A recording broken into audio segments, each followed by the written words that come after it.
Hello guys, இது உங்கள் level explainer. இப்போ நம்ம என்ன பார்க்க போறோம்னா, டிவைன் ட்ரெண்ட் சேனல் நம்மளால எபிசோட் 35 தான் பார்க்க போகிறோம். வாங்க நம்ம வீடியோக்குள்ள போகலாம். எபிசோட் ஸ்டார்டிங் சீன்லேயே ஹீரோ ரெக்வஸ்ட் பண்ணி உள்ள அனுப்புனாங்களே, அவங்க 2 பேர் தான் கட்டாங்க. அந்த லெவல் 18 புது பையன் சுயோஷி இங்கே தான் இருக்கானா, அதை கன்ஃபார்ம் பண்ணணும், கொஞ்சம் வழி விடுங்க அப்படின்னு கத்திட்டே ஓடியாராங்க. கேப்டனும் இங்கே பாரு, உண்மையிலே ஸ்டாஃப் வந்துட்டாங்க, அது இப்போ தான் வந்துச்சுன்னு கேள்விப்பட்டேன். உண்மையாலும் இவன் தனியாக போய் ரெக்கார்டு கிரியேட் பண்ணிட்டானா. அந்த நேரத்தில் அந்த பொண்ணு இருந்துக்கிட்டு, வாவ், நீங்கள் என் கம்பெனியனா வரீங்களா, உங்கள் கூட சேர்ந்து அட்வென்ச்சர் செய்ய விரும்புகிறேன். ஹீரோவும் இது உன்னோட தானா, நான் பாஸ் கூட சண்டை போடும்போது இதை கண்டுபிடிச்சேன், அதனால தான் எடுத்துகிட்டு வந்தேன். அதுக்கு கேப்டனும், என்னது பாஸ் கூட சண்டை போட்டுக்கிட்டே இதை நீ கண்டுபிடிச்சியா, நீ யார் தான்டா நீ. இவன் சொல்கிற மாரி இவன் லெவல் 18 இருந்தான், இவன் தான் இருக்கிறதுலே ஸ்ட்ராங்கஸ்ட் டி ரேங்க். ஆனால் அவன் ஸ்கில்லெல்லாம் பார்த்தா டி ரேங்க் மாரியே தெரியல. இப்படிப்பட்டவன் எப்போ தான் வந்தான். அந்த நேரத்தில் அந்த ரெஜிஸ்டர் பண்ணவங்களும், எஸ்கியூஸ் மீ, நீங்கள் தானே சுயோஷி, உங்கள் ரெக்கார்டை அப்டேட் பண்ண வந்திருக்கோம், என்னை மன்னிச்சிருங்க, ஆனால் நீங்கள் தான், நான் வெரிஃபை பண்ணிக்கிறேன். வெரிஃபை பண்ணுறீங்களா, சரி பண்ணுங்க, ஆனால் சீக்கிரம் பண்ணுங்க, எனக்கு பண்ண வேண்டிய வேலை நிறைய இருக்கு. அதுக்கு அந்த லேடியும், அது உண்மையிலேயே நீ தானா, இல்லை வேற அந்த பேரில் வேற யாரும் வந்திருப்பான், அவன் கூட வந்தானும், இந்தா இவன் ரெக்கார்ட் நான் கன்ஃபார்ம் பண்ணிக்கிறேன், இவன் தான் டி ரேங்க் சுயோஷி, இவன் அந்த தேர்ட் சி ரேங்க் கேட்ட தனியாக முடிச்சிருக்கான் 15 நிமிஷம் 3 செகண்ட்ல. அதனால நீங்க எங்க அட்வென்ச்சர் கில்டோட ஹெட் குவார்டர்ஸ்க்கு வர வைக்குமா, ரெக்கார்டை பீட் பண்ணதுக்கு மட்டும் இல்ல, நீங்க தனியா ஒரு ரெக்கார்டு வச்சீங்களே அதுக்காக உங்களுக்கு போனஸ் தரோம் அப்படிங்கிறான். அதை கேட்டு மற்றவங்களாம் வாயை பழக்கிறாங்க. அது ஹீரோவும், இப்போ என்னால் முடியாது, நான் நிறைய கேவுக்கு போகணும், அதனால கொஞ்ச நேரம் கழிச்சு பார்த்துக்கலாம் அப்படி சொன்னதை கேட்ட அந்த கேப்டனும், என்னது நீ மறுபடியும் அதர் கேவ்லாம் போறியா, நீ ஓய்வு எடுக்கல, இல்லைனா ப்ரீஸ்ட்டை வச்சாவது ரெக்கவர் பண்ணிட்டு போங்க, இப்படியே போனீங்கன்னா நீங்கள் சாவ கூட வாய்ப்பு இருக்கு. அதுக்கு ஹீரோவும், எனக்கு ரெக்கவரிலாம் தேவையில்ல, நான் கொஞ்சம் வார்ம் அப் பண்ணால் போதும். மற்றவங்களாம் வாயை பொழுந்துக்கிட்டு, என்னது அப்படிப்பட்ட ஒரு ரெக்கார்ட் பண்ணிட்டு வார்ம் அப் பண்ண போதுமா அப்படின்னு வாயை பழக்கிறானோ. ஹீரோ அந்த செகண்ட் கேவ்ல என்ட்ரியாகி 20 நிமிஷத்துக்கு அப்புறம் என்ன நடக்குதுன்னு காட்டுறாங்க. ஹீரோ இருந்துக்கிட்டு, 20 நிமிஷம் ஆச்சு, நான் வேற மற்ற கேவுக்குலாம் போகணுன்னு பிளான் பண்ணி வச்சிருந்தேன், ஆனால் இந்த சிஸ்டம் அப்டேட் ஆனதுக்கப்புறம் என்னென்ன புதுசாக வந்திருக்கணும் நானே கண்டுபிடிக்க வேண்டியதாக இருக்குது, இதெல்லாம் சரியாக இருக்குது, அதனால் நான் தேடுறதுக்கு வேறு வழியை தான் ஏதாவது யோசிக்கணும் இருக்கு. ஹீரோ பாஸ் ரூமில் என்ட்ரி ஆனதுக்கப்புறம், இந்த டிவைன் சிஸ்டம் எனக்கு கிடச்சதுலட்டு நான் சரியாகவே ஓய்வு எடுக்கலாம்னு நினைக்கிறேன், சரி இப்போ ஸ்டார்ட் பண்ணும் அப்படின்னு உள்ளே போகிறான். அங்கே பார்த்தா ஒரு மான்ஸ்டர் பொண்ணு மாரியே நிற்கிது. இது டார்க்னஸில், அதனால் இது கொஞ்சம் எனக்கு ஈஸியாக தான் இருக்கும். ஆனால் இந்த மாதிரி ஹியூமன் மான்ஸ்டரும் இருக்காங்க. நான் ஒரு புக்கில் படிச்சிருக்கேன், மொத்தமாக 300 வகையான பீஸ்ட் இருக்குன்னு கேள்விப்பட்டிருக்கேன். அதுலேயும் 300 டார்க்னஸாக இருக்கும்னு. ஒரு வருஷமும் இது இன்க்ரீஸ் வேறு ஆகுதான். அட்வென்ச்சர், நீங்கள் இங்கே நிம்மதியாக ரெஸ்ட் எடுங்க அப்படின்னு ஒரு அட்டாக் யூஸ் பண்ணுது. அதை பார்த்த ஹீரோவும், இது என்னடா வேவ் அப்படின்னு பார்க்குறான். இது மென்டல் அட்டாக் பண்ணுற வேவ்னு நான் நினைக்கிறேன். இது அந்த மற்ற உலகத்தில் இருக்க மேஜிக் வேவ் போல தான் தருது. எனக்கு தெரிஞ்ச இந்த மான்ஸ்டர் மென்டல் அட்டாக்ல தான் ஸ்பெஷலிஸ்ட் மாதிரி தருது. இங்கே வர அட்வென்ச்சருக்கெல்லாம் இலியூஷேஷனை உருவாக்கி இதை கொண்டுறதுன்னு நினைக்கிறேன். இதை சுற்றி கிடக்கிற எலும்புலாம் எனக்கு தெரிஞ்ச அந்த அட்வென்ச்சர் எலும்பாக தான் இருக்கும்னு நினைக்கிறேன். அப்படி ஹீரோ பார்க்குற நேரத்துலேயே அது நிறைய ஹியூமன்ஸை சமன் பண்ணுது. அதை பார்த்த ஹீரோவும், இதெல்லாம் பண்ண வைக்குமா அப்படின்னு பார்த்துட்டு இருக்காங்க. ஹீரோ அதை தாங்கிட்டு நிற்கிறத பார்த்த அந்த மான்ஸ்டரும், வாய்ப்பே இல்லை, இது எப்படி அவன் தாங்கிட்டு நிற்கிறான், ஒருவேளை நான் இதை அதிகரித்து யூஸ் பண்ணி பார்க்கணுமோ. அந்த நேரத்தில் ஹீரோவும், எனக்கு தெரிஞ்சதெல்லாம் லக்குன்னு தான் காரணம்னு நினைக்கிறேன், இந்த மாதிரி ஒரு பேசிவ் ஸ்கில் கிடச்சிருக்கு, அப்படின்னா நீலாம் எனக்கு பெரிய எனிமையாக இருக்க மாட்டேன் அப்படின்ட்டு ஹீரோ அவன் கத்தியில் மொத்த பவரையும் கலெக்ட் பண்ணுறான். அந்த அட்டாக்ல அந்த மான்ஸ்டர் அழிஞ்சிக்கிட்டே இது எப்படி இவன்ட்ட வேலை செய்யலை அப்படின்னு யோசிச்சுக்கிட்டே சாவுது. இவன் உண்மையிலேயே அந்த 2வது சீரங் கேட்டையும் முடிச்சிட்டான். எனக்கு தெரிஞ்சு சீக்கிரமாக வெளியே வந்து 3வதுக்கும் போயிடுவான்னு நினைக்கிறேன். அவன் எல்லாத்தையும் எப்படி தான் இவ்வளோ சீக்கிரமாக பண்ணான்னு தெரியல, அவன் தான் எல்லா ரெக்கார்டையும் பிரேக் பண்ணிட்டு இருக்கான். அதை கேட்ட அந்த பொண்ணும், பார்ட்டி ஆனால் சோலோவாக இருக்கான், எல்லா ரெக்கார்டையும் சோலோவாக வைக்கிறான், எப்படி, நான் அவன்கிட்ட மன்னிப்பு கேட்கணும் பிறகு, இப்படிப்பட்ட சாதனை அவன்கிட்ட அப்படி பேசிட்டேன், ஒருவேளை இவன் ஏதாவது பெரிய கில்லட் வந்திருப்பானோ அப்படின்னு அந்த யோசிக்கிறா. அந்த கேப்டனும், சேர்மன் சியோஷி இவன் அழைச்சிட்டு வந்தான்னு தானே சொன்னீங்க, அப்போ இந்த சியோஷி வேற அளவில் இருப்பான்னு நினைக்கிறேன், தனியாக 2 பெரிய கேவை முடிச்சிருக்கான், அதுலேயும் ரெக்கார்டு வர வச்சிருக்கான், எனக்கு தெரிஞ்ச அந்த கடைசி சி ரேங்க் டஞ்சன்லையும் இவன் ரெக்கார்டு வைப்பான்னு நான் நினைக்கிறேன். அந்த லாஸ்ட் சி ரேங்க் டஞ்சனுக்கு முன்னாடி காட்டுறாங்க.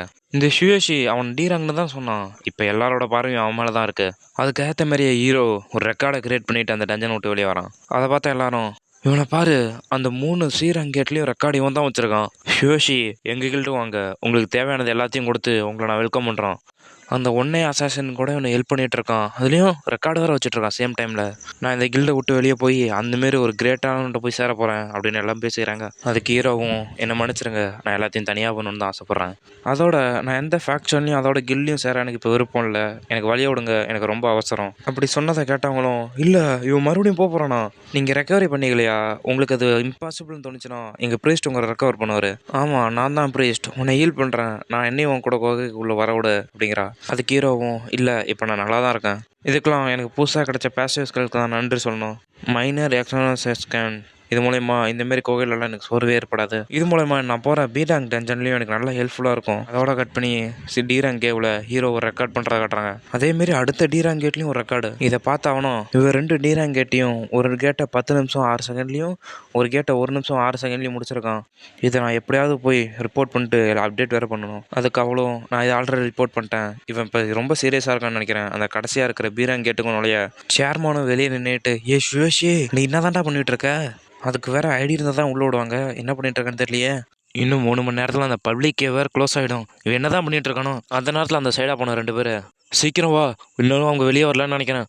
உண்மையிலேயே அதை பற்றி தான் நம்ம கேள்விப்பட்டோமா. அந்த நேரத்தில் சேர்மன் அவங்கள்ட்ட போய் எஸ்கூஸ் மீ, நான் ஸ்கூல் அசோசியேஷன் சேர்ந்த சுசுகி, அப்படி உள்ள என்னதான் நடக்குது. அதுக்கு அவங்களும் உங்களுக்கு தெரியாதா, ஒரு டி ரேங்க் அட்வென்ச்சர் நம்ப முடியாத ரெக்கார்ட்லாம் பண்ணிட்டு இருக்கான், எல்லாத்தையும் தனியாக பண்ணுறான், தனியாக கேவுக்குள்ள என்ட்ரி ஆகி எல்லா ரெக்கார்டையும் பிரேக் பண்ணிட்டு இருக்கான். நாங்களும் வதந்தி இதெல்லாம் கேட்டு யாரா இந்த சுயேஷி அப்படின்னு பார்க்க போகிறோம். அதுக்கு சேர்மனும் ஆமாம் அவன் பவர்ஃபுல்லான ரூக்கி தான். அப்புறம் யோசிச்சு பார்த்துட்டு நீங்கள் சுயேஷியை பற்றியா சொல்கிறீங்க. அந்த நேரத்தில் ஹீரோவை காட்டுறாங்க. ஹீரோவை பார்த்த மற்றவங்களும் ஆமாம் இவன் தான் அந்த டி ரேங்க் அட்வென்ச்சர், இவன் இப்போ பி ரேங்க் கோகையில் நுழைய போகிறான்.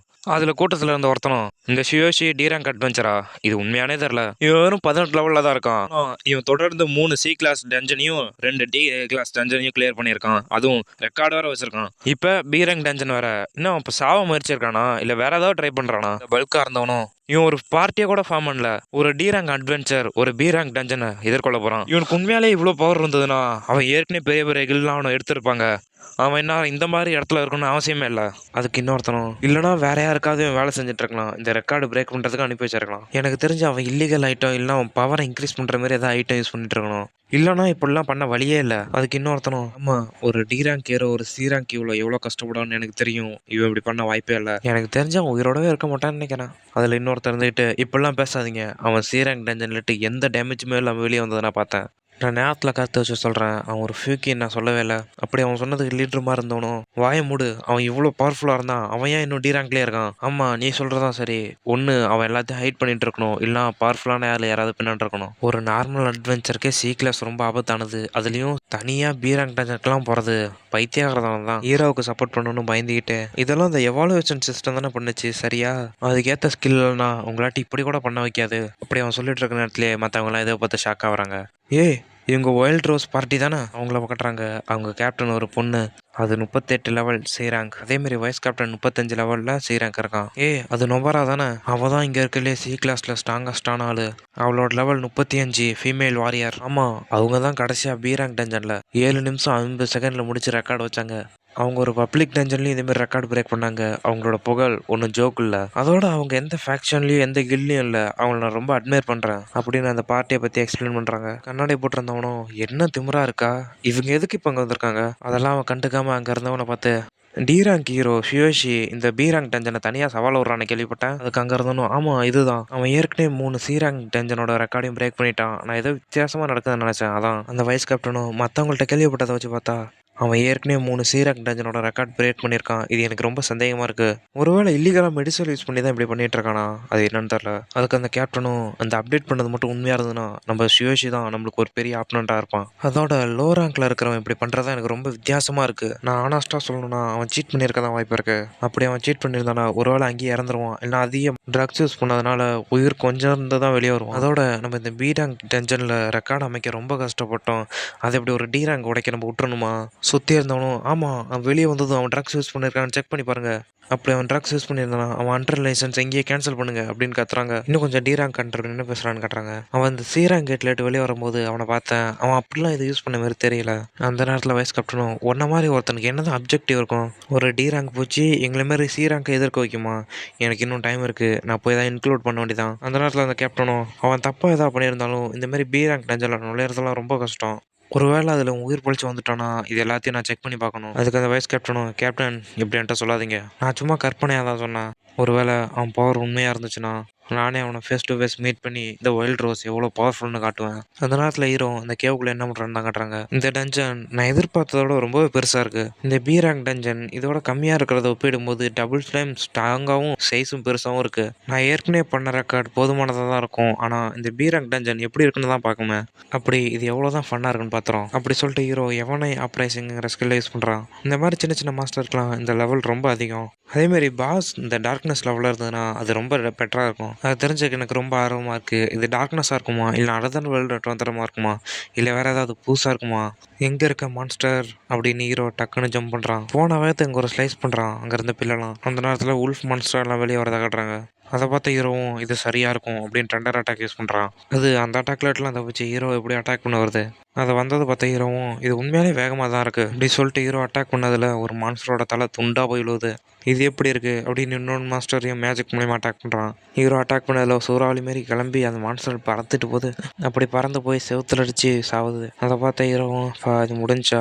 ஆமாம், நான் இது வரைக்கும் சண்டை போட்டு போயிடும்போது நான் அடுத்த தடவை அந்த உலகத்துக்கு போகும்போது நிறைய ஹீரோ எக்குமெண்ட் எடுத்துகிட்டு போன இருக்கு. ஆனால் இது ரொம்ப இன்ட்ரெஸ்ட்டாக இருக்குது. இவ்வளோதானா, இந்த பீராங் டஞ்சன் இவ்வளோ வீக்காக இருக்கும்னு நான் எதிர்பார்க்கல அப்படின்னு பார்த்தா ஹீரோ முன்னாடி பல மான்ஸ்டர் ஏந்திருக்குது. அப்படி ஏந்திருக்கிறதோட இந்த எபிசோட் முடியுது. சாரி காய்ஸ், எனக்கு கொஞ்சம் எக்ஸாம் வந்துருச்சு, அதனால தான் நேற்று வீடியோ வரல. இனிமேல் ரெகுலராக வீடியோ வரும். ஆனால் வீடியோ வரதுக்கு மன்னிச்சிருங்க. நீங்கள் பண்ண வேண்டியதெல்லாம் லைக் பண்ணுங்கள். இனிமேல் உங்களுக்கு ரெகுலராக வீடியோ வந்துகிட்டே இருக்கும்.